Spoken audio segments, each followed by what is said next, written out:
কারণ এয়ারপোর্টের main structure কোনো ক্ষতি হয় না, এটা হচ্ছে ক্যানোপির একটা অংশে ওখানে বিমে একটা প্রবলেম হয়েছে। তো যেটা আসলে কনস্ট্রাকশন ফল্ট, এটা খুব সামান্য কিছু করলে ঠিক করা। তো ভাগ্য যে এটা যে কোনো মানুষের উপর পড়েনি, কিন্তু এটা মেজর ইস্যু না, মানে এয়ারপোর্টের ইনফ্রাস্ট্রাকচারের কোনো ক্ষতি হয় নাই, যাতায়াতের কোনো সমস্যা নেই। বাট ঢাকা ওভারঅল কিন্তু অনেক ক্ষতিগ্রস্ত হয়েছে। ঢাকাতে এটা একটা 5.5 ম্যাগনিটিউড আর্থকুয়েক, যেটা 10 কিলোমিটার গভীরে এবং নরসিংদীতে হয়েছে।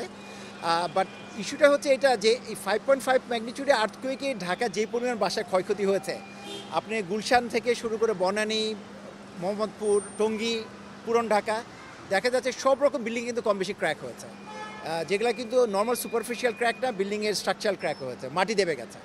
তো আমরা যেটা ঢাকা এক্সপেক্ট করি, ঢাকা একটা অতীতের হিস্ট্রি বলে যে ঢাকায় 7 ম্যাগনিটিউড আর্থকুয়েক হতেই পারে, সেইটা হলে আমাদের কী হবে সেটার চিন্তা করে আমরা ভয় পাচ্ছি।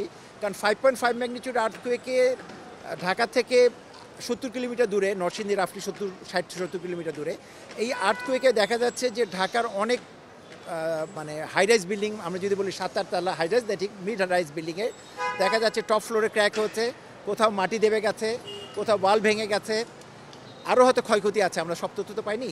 তো এইটা একটা ভয়ঙ্কর চিত্র দিচ্ছে এবং যথেষ্ট কাঁপাকাঁপি করেছে বিল্ডিংগুলো। এটা যদি 5.5 না হতো 6 হতো বা 6.5 হতো, কী ধরনের ক্ষয়ক্ষতি হতো সেটা আমি আসলে কল্পনা করতে পারছি না। কারণ আমি তো অনেক ধরে আর্থকুয়েক নিয়ে কাজ করি, এই ধরনের এগুলা মেজর প্রবলেমটা হচ্ছে আমাদের কনস্ট্রাকশন, মেজর ইস্যুটা হচ্ছে কনস্ট্রাকশন প্রবলেম।